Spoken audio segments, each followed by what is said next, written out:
प्रिय श्रोते हो, विकास बलवंत शुक्लचा नमस्कार. आपण ऐकत आहात क्रांतिरत्न या महाग्रंथाचं ध्वनिरूप रूपांतरण. या ग्रंथाची मूळ संकल्पना सौभाग्यवती प्रेरणा राजेश खवले यांची असून श्रीयुत राजेश खवले, श्रीयुत विश्वनाथ शेगावकर, श्रीयुत प्रकाश अंधारे, श्रीयुत अशोक गेडाम, श्रीयुत विजय लोखंडे, श्रीयुत राहुल तायडे, श्रीयुत अतुल दोड, श्रीयुत प्रताप वाघमारे, श्रीयुत विनय गोसावी या निर्मिती मंडळाची ही निर्मिती आहे. या ग्रंथाच्या मुख्य संपादिका आहेत डॉक्टर सौभाग्यवती पुष्पाताई तायडे. सहसंपादक आहेत doctor Satish Pawde, doctor Deepak Suryavanshi, doctor Chandrakant Sardar, श्रीयुत सतीश जामोदकर आणि श्रीयुत प्रकाश अंधारे यांनी प्रस्तुत महाग्रंथाचं संपादन केलं आहे. आज आपण ऐकणार आहोत स्त्रीयुग निर्माती सावित्रीमाई हा प्राध्यापक डॉक्टर राजेंद्र मुंढे यांचा लेख. राजेंद्र मुंढे यांचा परिचय आधी बघूया. राजेंद्र मुंढे हे मराठी MA प्रथम श्रेणीने उत्तीर्ण झाले आहेत. त्यांनी BEd, सेट मराठी आणि PhD इतकी शैक्षणिक पात्रता मिळवलेली आहे. त्यांचा जन्म 10 डिसेंबर 1962 झाला. त्यांचं स्फुटलेखन, समीक्षा, शोधनिबंध, लेख, कविता इत्यादी लेखन दैनिक, साप्ताहिक आणि नियतकालिकांमधून प्रकाशित झालेलं आहे. याचबरोबर ते अक्षरनामा आणि साहित्याक्षर या ब्लॉग्सवर सुद्धा लेखन करतात.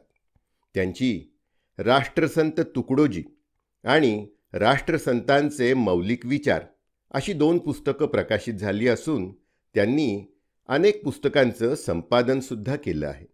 त्यातील काही अशी बंडखोर खेड्यांची गोष्ट, डॉक्टर किशोर सानप व्यक्ती आणि वाङ्मय, ते आत्मभान या त्रैमासिकाचे कार्यकारी संपादक होते. तसंच इत्यर्थ वाङ्मयीन हे त्रैमासिक त्यांनी स्वतः स्थापन केलेलं आहे. त्यांच्या राष्ट्रसंत तुकडोजी या पुस्तकाला 97-98चा राज्य उत्कृष्ट वाङ्मय निर्मिती पुरस्कार मिळालेला आहे. श्रीयुत राजेंद्र मुंढे यांना अरविंद देशमुख पत्रकारिता पुरस्कार, यशवंतराव चव्हाण उत्कृष्ट लेखन पुरस्कार, बा गांधी ट्रस्ट नागपूरचा शिक्षक पुरस्कार आणि राज्यस्तरीय उत्कृष्ट साहित्यिक पत्रकारिता पुरस्कार असे पुरस्कारसुद्धा प्राप्त झालेले आहेत. त्यांची पुढील पुस्तकं येऊ घातलेली आहेत. एक म्हणजे गांधी विचार आणि मराठी साहित्य आणि दुसरं नामदेव ढसाळ यांची कविता साहित्य सर्जनवेद. तर ऐकूया स्त्रीयुग निर्माती सावित्रीमाई.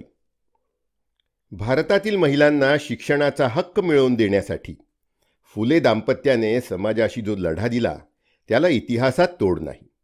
त्यांनी शिक्षणाचं दालन उघडं करून दिल्यामुळेच आमच्या महिलांनी गगनभरारी घेऊन सर्वच क्षेत्रात ठसा उमटवला आहे आणि म्हणूनच सावित्रीबाई फुले या स्त्रीयुग निर्माणकर्त्या ठरल्या आहेत. 19व्या शतकातील महाराष्ट्राच्या स्त्री जीवनाचा वेध घेतला तर अंगावर अक्षरशः शहारे उभे राहतात. त्या काळात सक्तीचे बालविवाह, त्यातून ओढवणारं अकाली वैधव्य, केशवपनाने निर्माण करण्यात येणारी विद्रुपता, तारुण्यसुलभ भावना वासनांच्या कोंडीतून घरच्यांकडून लादला जाणारा व्यभिचार, शापित मातृत्वाची बदनामी टाळण्यासाठी एखादी विहीर जवळ करणं हेच बहुतांश स्त्रियांचं जणू भागध्येय होतं. स्त्री म्हणजे नरक, स्त्री म्हणजे पुरुषांच्या कामवासना त्याच्या इच्छेप्रमाणे भागवणारं एक साधन अशीच परिस्थिती निर्माण झालेली होती. स्त्रीला सुद्धा भावना असू शकतात, आशा आकांक्षा असू शकतात, तिलाही एक स्वतंत्र व्यक्तिमत्व असतं हे समाजाला जणू त्या काळी मान्यच नव्हतं. अशा काळात वयाच्या 9व्या वर्षी बालविवाहाच्या प्रथेनुसार सावित्रीबाईंचा विवाह झाला तेव्हा ज्योतिरावांचं वय 14 वर्ष होतं. 1841 साली ज्योतिरावांच्या प्रेरणेने त्यांच्या शिक्षणाचा प्रारंभ होऊन 1847 साली त्या नॉर्मल स्कूल परीक्षा उत्तीर्ण झाल्या. ज्योतिरावांचा पिंड मूलतः समाजक्रांतिकारकाचा असल्यामुळे सावित्रीबाईंची व्यक्तिरेखा ज्योतिरावांच्या विचारांचा प्रतिध्वनी आणि प्रतिबिंब म्हणूनच घडलेली आहे. ज्योतिराव आणि सावित्रीबाई ही स्वतंत्र आणि स्वयंभू प्रस्फुरणे होती. या दोघांचीही ध्येय एकमेकांच्या जीवनदृष्टीला परस्पर पूरक होती. जगाच्या इतिहासात अशी एकाच ध्येयाने प्रेरित झालेली दाम्पत्य अपवादानेच आढळतात. या दाम्पत्यांचं अपूर्व कर्तृत्व भारतीय संस्कृतीच्या गौरवपूर्ण इतिहासात वैशिष्ट्यपूर्णपणे उमटून दिसावं असंच अनन्यसाधारण आहे. लग्नातील वरातीत एका उच्चभ्रू व्यक्तीने मिरवणुकीत समोर चालतो म्हणून केलेल्या अपमानाने ज्योतिराव अस्वस्थ झाले. त्यांनी सर्व धर्मग्रंथांचा कसोशीने अभ्यास केला तेव्हा वर्णव्यवस्था ही ईश्वराने निर्माण केली असा संदर्भ त्यांना आढळेना. तेव्हा ज्योतिरावांनी काही संकुचित प्रवृत्तीच्या धर्मशास्त्रकारांनी निर्माण केलेल्या मानवनिर्मित जातीव्यवस्थेविरुद्ध आणि वर्णव्यवस्थेविरुद्ध बंड पुकारलं. कोणताही धर्मग्रंथ हा ईश्वराने निर्माण केलेला नसून मानवानेच सर्व धर्मग्रंथ निर्माण केले. इथे पुरुष सूक्त लिहिलं गेलं पण स्त्री सूक्त मात्र लिहिलं गेलेलं दिसत नव्हतं. त्यावेळी लॉर्ड डलहौसी आणि एल्फिन्स्टन यांची कारकीर्द होती. स्त्रिया आणि शूद्रांना शिक्षण देण्याचा प्रकार इंग्रजी राजवटीत प्रथम सुरू झाला होता.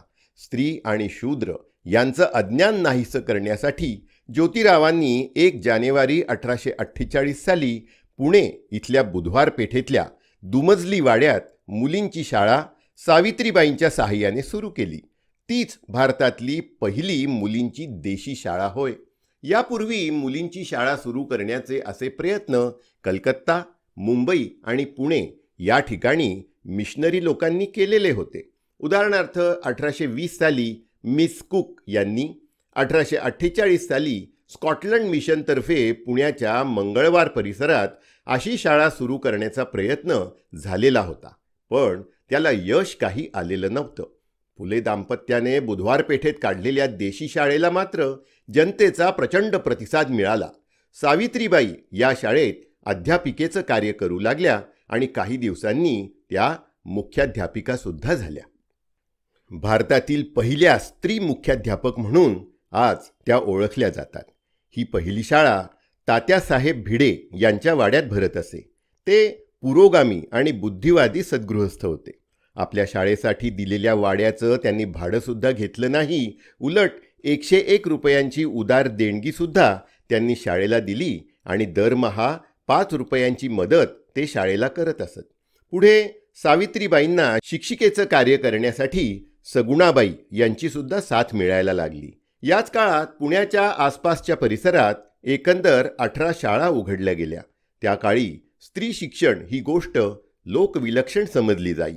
ज्योतिरावांचे वडील गोविंदराव यांचा परंपराभिमानी रूढीग्रस्त प्रवृत्तीच्या मंडळींनी बुद्धिभेद केला आणि स्त्री शिक्षणाच्या कार्यामुळे फुल्यांना त्यांच्या वडिलांनी म्हणजे गोविंदरावांनी अक्षरशः घराबाहेर काढलं. फुलेंसह सावित्रीबाईसुद्धा घराबाहेर पडल्या आणि त्यांनी स्त्री शिक्षणाचं अंगी घेतलेलं ध्येय सुरूच ठेवलं. फुले दाम्पत्याचं हे अभूतपूर्व कार्य पाहून 12 फेब्रुवारी 1853 रोजी मेजर कँडी यांनी फुले दाम्पत्याचा विश्रामबाग वाड्यात शाल आणि श्रीफळ देऊन जाहीर सत्कार केला. या देशी शाळेत मुलींची परीक्षा घेण्यात आली. त्यावेळी झालेल्या या समारंभाला एकंदर 2000 पुणेकर मंडळी उपस्थित होती. पुण्याच्या सांस्कृतिक जीवनातील एक अभूतपूर्व घटना म्हणूनच या घटनेची नोंद करावी लागेल. या प्रसंगी काही युरोपियन मंडळीसुद्धा आपापल्या कुटुंबासह उपस्थित होती. ब्रिगेडियर टायडेल आणि मिसेस टायडेल, कॅप्टन बोर्स आणि Mrs Bors, mister John, G.L. Fetten आणि मिसेस फेटेन, पुण्यातील शास्त्री मंडळी आणि पुरोगामी मंडळी यांचं एक अभिनव संमेलनच जणू यावेळी भरलेलं होतं. मिसेस जोन्स यांनी मुलींना साड्या आणि पुस्तकं बक्षीस म्हणून वाटली. सरदार कृष्णराव तुळशीबागवाले, विनायक वासुदेवजी, कृष्णशास्त्री चिपळूणकर, प्रोफेसर केरुनाना छत्रे, बाळासाहेब मेहेंदळे, सरदार पुरुषोत्तम सदाशिव बिनीवाले, सरदार दाजीभाऊ पानसे, सरदार आप्पासाहेब ढमढेरे, सरदार बाळासाहेब मुजुमदार, सरदार पटवर्धन आणि सरदार खाजगीवाले इत्यादी प्रभृतींच्या उपस्थितीने या प्रसंगाला एक आगळीच रंगत आलेली होती. त्या काळी केवळ हिंदू धर्मात आणि भारतातच नव्हे तर सर्व विश्वात मातृसत्ताक पद्धतीवर स्वामित्व गाजवून पुरुषप्रधान संस्कृती उदयाला येत होती. महाराष्ट्रात उत्तर पेशवाईत शास्त्रार्थ रूढी बलमसी असं ठरवून बालविवाह, विधवांचे प्रश्न आणि सती या रूढींनी स्त्रियांचं जीवन अगदी झाकोळून टाकलेलं होतं. मनुस्मृती या ग्रंथाचं प्राबल्य जनमानसावर कायम होतं. मुलींची लग्न त्या ऋतुमती होण्यापूर्वीच झाली पाहिजे, नाहीतर मुलीच्या बापाच्या 42 पिढ्या नरकात जातात अशी अंधश्रद्धा पसरलेली होती. सावित्रीबाईंच्या काळात समाज कर्मकांड, जपजाप्य आणि व्रतवैकल्य या गोष्टीत गुंतून पडलेला होता. वैदिक काळात स्त्रियांना वेदपठणाचा अधिकार होता हे मान्य करूनही मैत्रेयी आणि गार्गी यांच्या पुढे स्त्रियांची नामावली काही सरकत नाही. मध्ययुगीन काळात आणि उत्तर पेशवाईत तर हजारो मुली बालविधवा व्हायला लागल्या. सुंदर आणि तरुण अशा विधवांवर घरात आणि घराबाहेर अत्याचार होऊ लागले आणि त्यातूनच नको असलेली गर्भधारणा होई आणि आत्महत्या करण्याशिवाय त्यांना गत्यंतर उरत नसे. कधीकधी विधवा निर्घृणपणे आपल्या बालकांचा सुद्धा बळी घेत. अशा वेळी सावित्रीबाईंनी विधवा तरुणींच्या अडचणी ओळखून 1853 साली जेव्हा काशीबाई नावाची एक तरुण विधवा आत्महत्या करायला निघाली तेव्हा तिला घरी आणलं आणि तिचं बाळंतपण केलं. तिच्या बाळाची म्हणजे यशवंतरावांची नाळ त्यांनी आपल्या हाताने कापली. यशवंतरावावर पोटच्या गोळ्यापेक्षाही विलक्षण प्रेम केलं.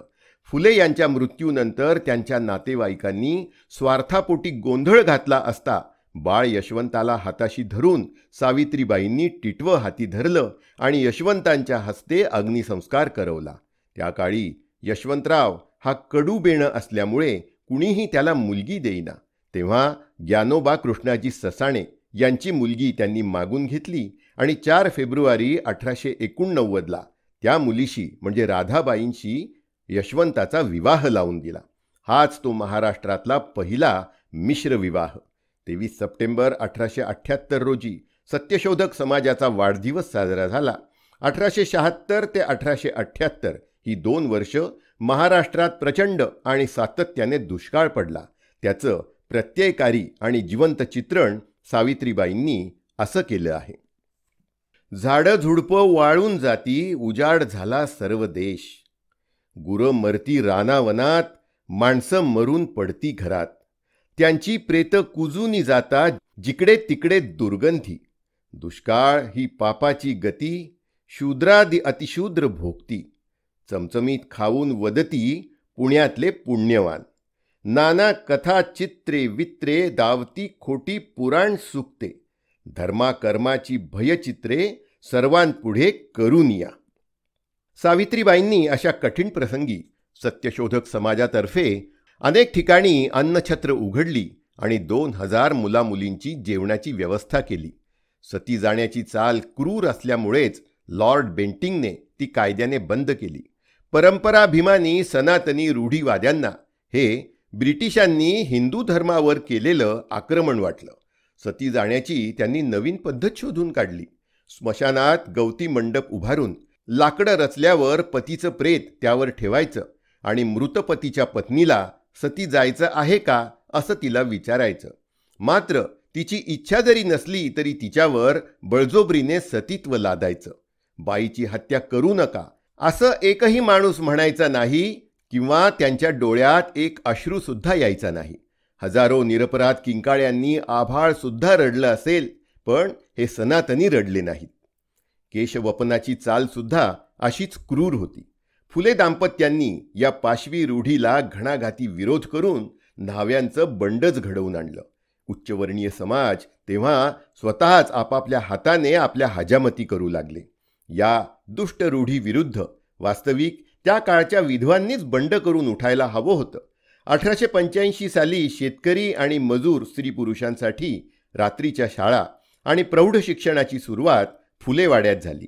1990 मध्ये ज्योतिरावांचं निधन झाल्यावर स्त्रिया आणि शूद्रांच्या उद्धाराचं कार्य सावित्रीबाईंनी कसोशीने सुरूच ठेवलं. 1864 साली त्यांनी अनाथ बालिकाश्रमाची स्थापना केली. भारतीय संस्कृती ही पुरुषप्रधान आणि वर्णप्रधान आहे असं ज्योतिरावांप्रमाणे सावित्रीबाईंनाही जाणवत होतं. आर्य इराणमधून आले. त्यांनी इथल्या मातृसत्ताक पद्धतीने जगणाऱ्या अनार्य संस्कृतीतील मूळ संस्कृती जशी की रेड इंडियन लोकांची आहे तशी भारतीय आद्य संस्कृती ही अनार्य आणि द्रविडियन संस्कृती आहे. सिंधूपासून नाईल नदीपर्यंतचा हा प्रदेश एकेकाळी मातृसत्ताक समाज व्यवस्थेखाली होता. हा मार्शल यांच्या संशोधनाचा निष्कर्ष आता जवळजवळ सर्वमान्य झाला आहे. हाच विचार सावित्रीबाईंनी 1854 साली प्रकाशित झालेल्या त्यांच्या काव्य फुले आणि 1891 साली प्रकाशित झालेल्या 52 कशी सुबोध रत्नाकर या काव्यसंग्रहात मांडलेला आहे. काव्य फुले या संग्रहात निसर्ग, समाज, प्रार्थना काव्य, इतिहास इत्यादी विषयावर कविता आहेत. केशवसुतांच्या काव्यात येणारे असंख्य सामाजिक नवीन विचार काव्यफुलात आधीच आलेले आहेत. केशवसुतांसारखी दैवी प्रतिभा आणि सृजनशीलता सावित्रीबाईंजवळ नव्हती, तरी त्या काळच्या सामाजिक वास्तवाकडे पाहण्याचं नवं आत्मभान या काव्यसंग्रहात व्यक्त झालेलं दिसून येतं. लौकिकता आणि आत्मविष्कार प्रधान रचना हे सावित्रीबाईंच्या काव्याचे प्रमुख विशेष इथे दिसून येतात. 52 कशी सुबोध रत्नाकर या काव्यात त्या म्हणतात, जयाचे मुळे मी कविता रचिते, जयाचे कृपे ब्रह्म आनंद चित्ते, जयाने दिली बुद्धी सावित्रीला, प्रणामा करी मी पती ज्योतिबाला. या काव्यात प्राचीन काळापासून सुरू असणाऱ्या सामाजिक इतिहासाचं दर्शन घडतं. पेशवाईत शूद्र समाज अज्ञानाच्या अंधकारात कसा ग्रासलेला होता आणि फुल्यांनी त्याच्या उद्धारासाठी स्वतःच्या जीवनाचं कसं यज्ञकुंड केलं ते सावित्रीबाई सांगतात. जरी यातले थोडके ज्ञान झाले, तरी या श्रमाचे खरे चीज झाले. मला काव्य माझे कसे सत्य सांगा, मनोहार का रम्य तुम्हीच सांगा. अशी सुद्धा त्या वाचकांना विनवणी करतात. सावित्रीबाईंनी भारतीय संस्कृतीतील पुरुषप्रधान व्यवस्था झुगारून दिली. स्त्री मुक्तीची आणि मानव मुक्तीची, स्वातंत्र्य आणि समतेची संकल्पना त्यांनी काव्यातून मांडली.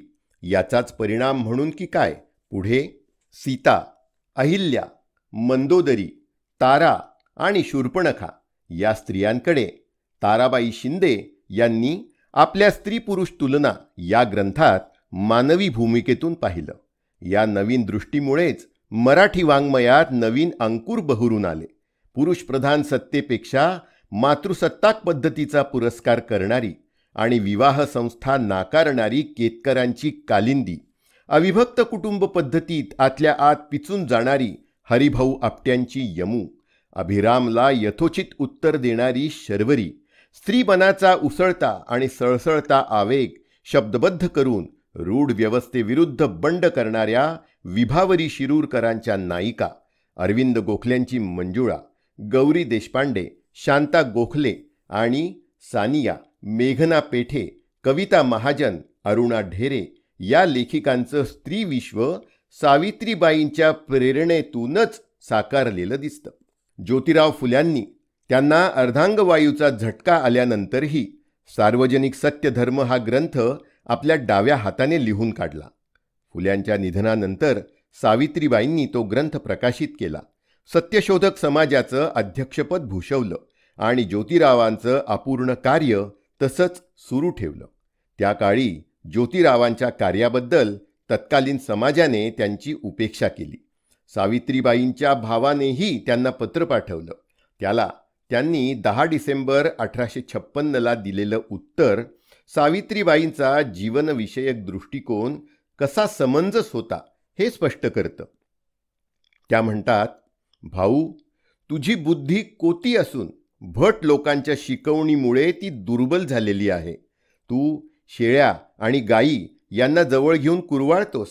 नागपंचमीला विषारी नागाला पकडून त्याला दूध पाजतोस. मात्र महार मांग हे तुझ्यासारखेच मानव असून सुद्धा त्यांना अस्पृश्य समजतोस. त्याचं कारण काय?